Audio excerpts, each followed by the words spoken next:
until that I met someone that she told me, hey, see, you have to learn how to do nothing. I was like, wow, learn how to do nothing. That's like every single person that I met all my life, they were like talking about something that they do. And this is the first one was telling me, learn how to do nothing.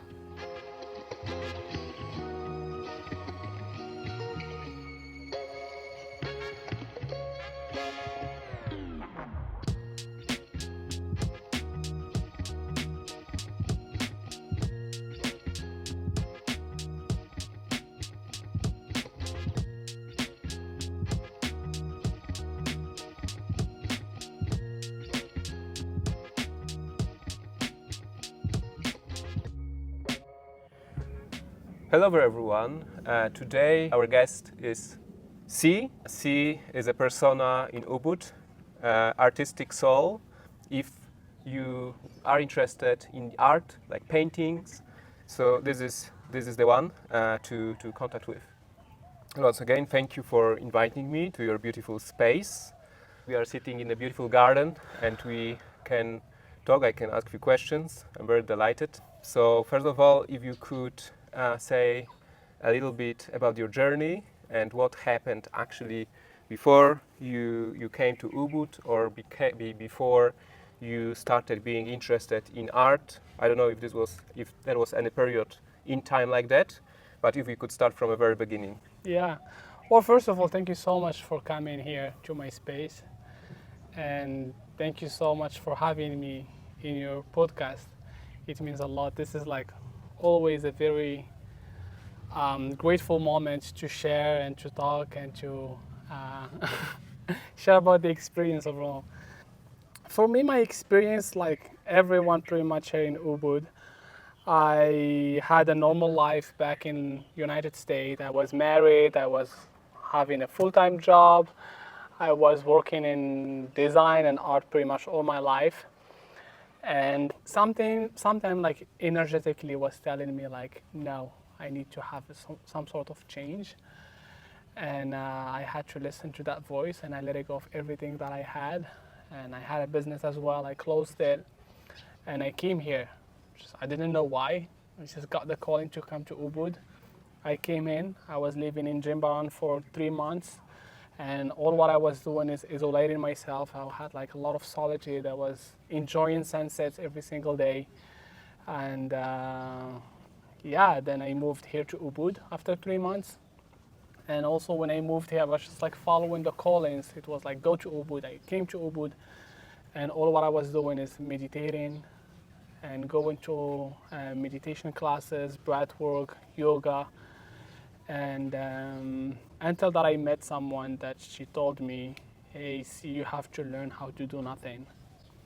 And that was like a big shift in my perspective about life. I was like, wow, learn how to do nothing. That's like every single person that I met all my life, they were like talking about something that they do. And this is the first one was telling me, learn how to do nothing. So What do you understand by this? I understand by this, I understand later on, but I lived the experience, like waking up in the morning and my mind wants to do something, like either, okay, let's go have a coffee or let's think about work or let's think about money. Then you tell your mind, you know what? Let's just sit down. We're going to sit on a meditation state. And I open my eyes, sit on a meditation position and stay in my bed and close my eyes. And sometimes I lose track of time. Sometimes it's 15 minutes, sometimes it's 2 hours, sometimes it's 1 hour. Every time that my mind tells me like, okay, enough, let's get out of the meditation, let's go do something, and tell my mind, no, sit down, we're gonna stay here. Then I put my intention into my body or my breath, and I keep repeating that process again and again and again and again and again and again. It has like very painful, but in the meantime, very enjoyable. It's like a mix of emotions. And one day, I hear that voice. It was very subtle. It told me, go paint. And I opened my eyes. I was like, what? What? Okay, interesting. I went right away. I bought the first canvas. I got some paint. And I started painting. And it felt so good. It felt amazing. Yeah, so that's how I got to painting. And was it easy to act on this impulse that you said that during one of the meditations you've heard a voice? And was it a just natural thing to do to like next day or even the same day buy, tools and start paintings? No, it was something different than what you always, because there's always a voice. We're always talking to something. It has always been happening, but that one was different. That one is just like some sort of truth, some sort of reminders that like go do this, then you just follow it. And what's funny was what I did the first day is I challenged this, that my character, the character that I keep painting. I did it, and the next day I was looking for inspiration to paint something else. So I was like, okay, I like it, so I want to paint something totally different today. I want to explore. But before that I start painting, I've been through the meditation state and the nothingness again. I did my breath work, I did the meditation, then I centered, then I start painting. Then the character came in one more time. Mm. So I don't know if that answered your question, but it's something that it keep coming. Then after a couple of months, I realized, oh, this is a channeling. Back then I didn't know what even channeling is. And then after a couple of months, I realized, oh, this is like me channeling my emotions and channeling this character. And it was like trying to talk to me and tell me something. Then someone else crossed my path, and she was a shaman, and she told me like, okay, start asking the character what you want. Sit with that character. You can have a conversation. And that's what I started doing. Okay, like what is it? Tell me. And it just keeps going like that. So in a sense, if it's easy or no, it's not easy, to be honest. It's because whatever I sit with that character, I'm feeling pain. So whatever you see here, it's colors, and it looks so positive, it looks very vibrant, but honestly, it's just pain. It's just like I'm coming from a lot of pain, and I've been feeling pain all my life, anger, and I'm grateful for that character because of it, I was able to transform that pain to something and see it in front of me. And every time that I move past that, this is a friendly reminder how my pain is powerful. So what do you feel when you're painting? Like, are you in a certain state? Perhaps you might be not even aware during the painting, but after finishing something or after taking a break, maybe you can think of, oh, what was the state that I was in? Like, how you can describe it? It's a state of nothingness. It's the state that you still have canvas, you still have, the surroundings. Yeah. So where is this nothingness? So the nothingness, it's not a non-existence. The nothingness is a state of being where everything is accepted as it is. Oh, that's Where beautiful. all the emotions, where all the thoughts and everything taking place without changing it or taking it to or giving it another form on it. So you just like sit with everything in the nothingness state.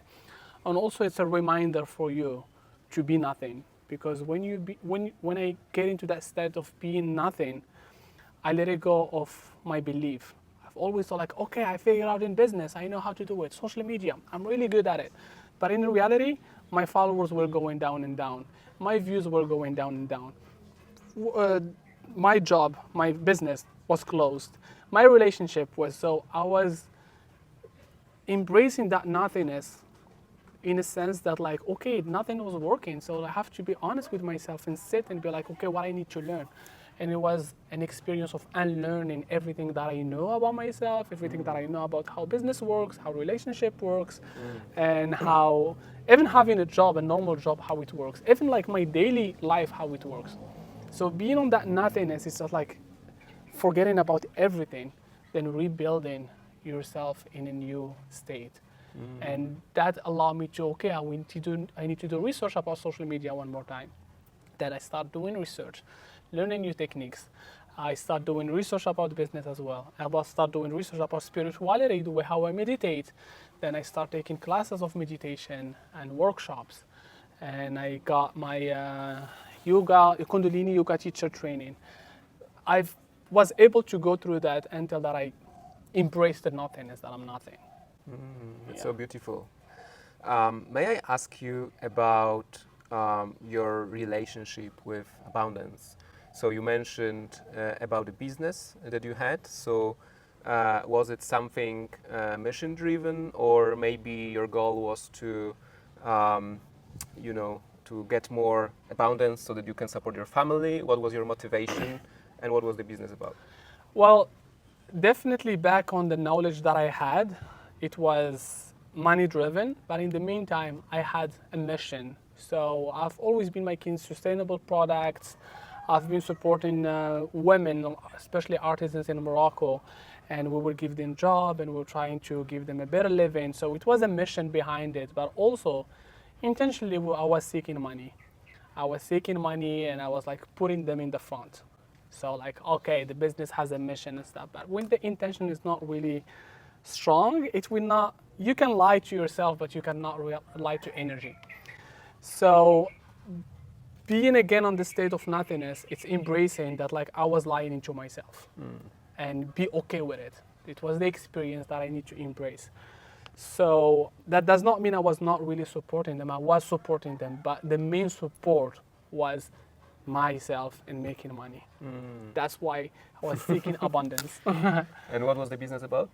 I was making straw bags in Morocco. Straw bags? Yeah, like handmade bags with palm leaf.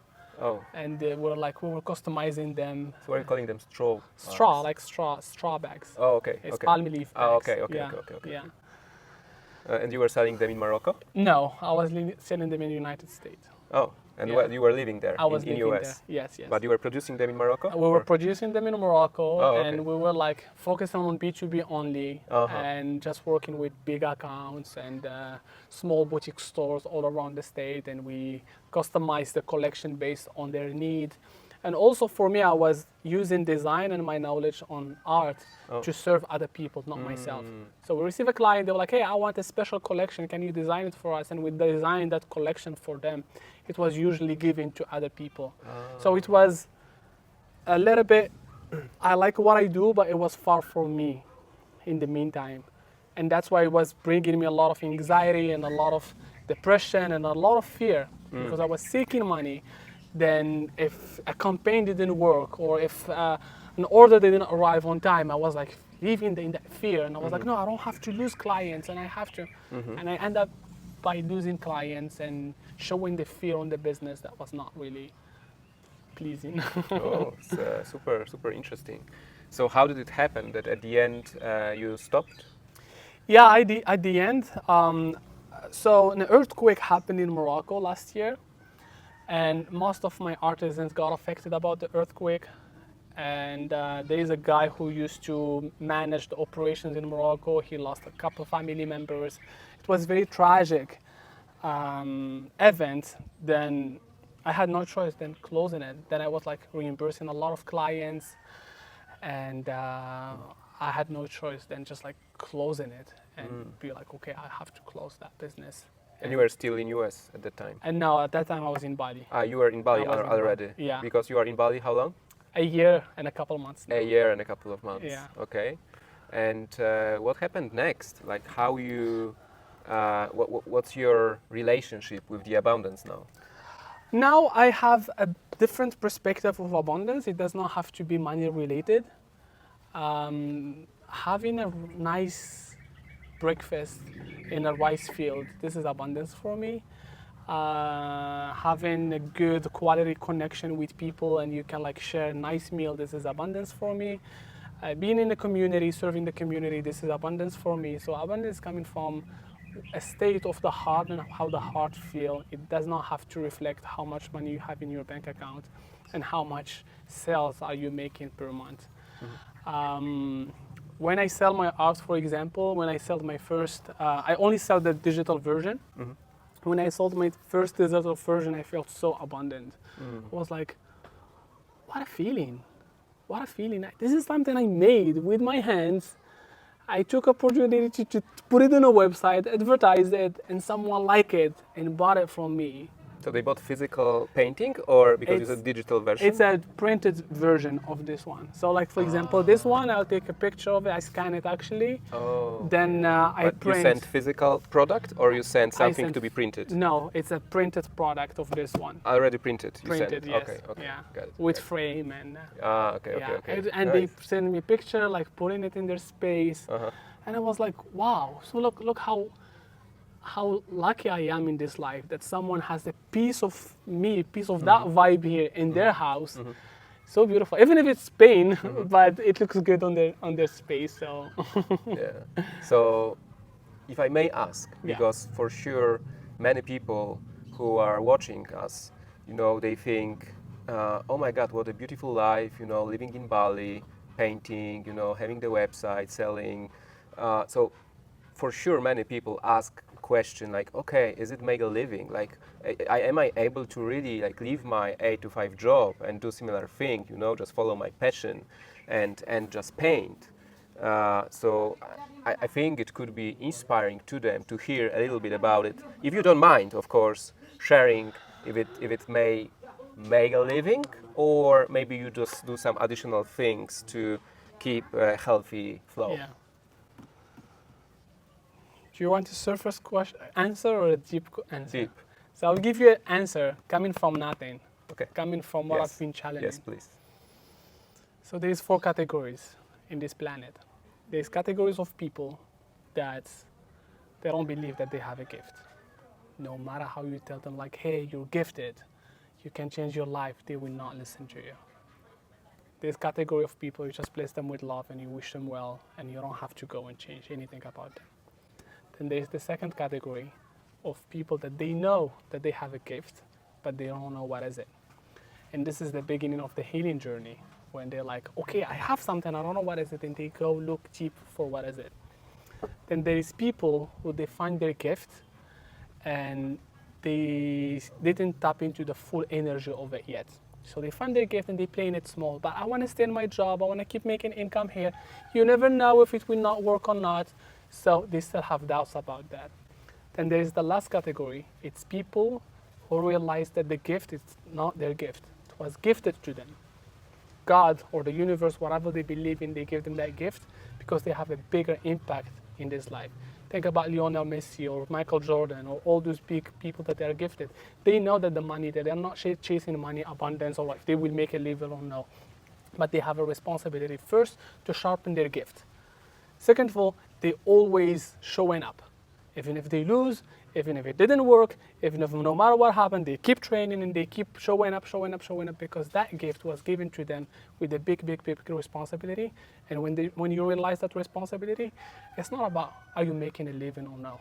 What's your biggest impact that you have on this planet? And that's what the energy that you need to tap into it so you can.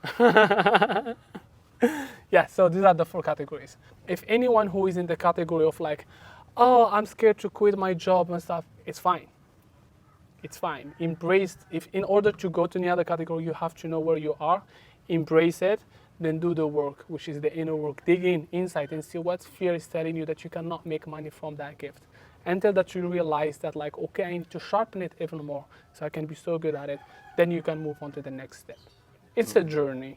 So, if we could talk right now about your offerings and sessions that you organize for others, if you could share some more details, what are they about and what are benefits?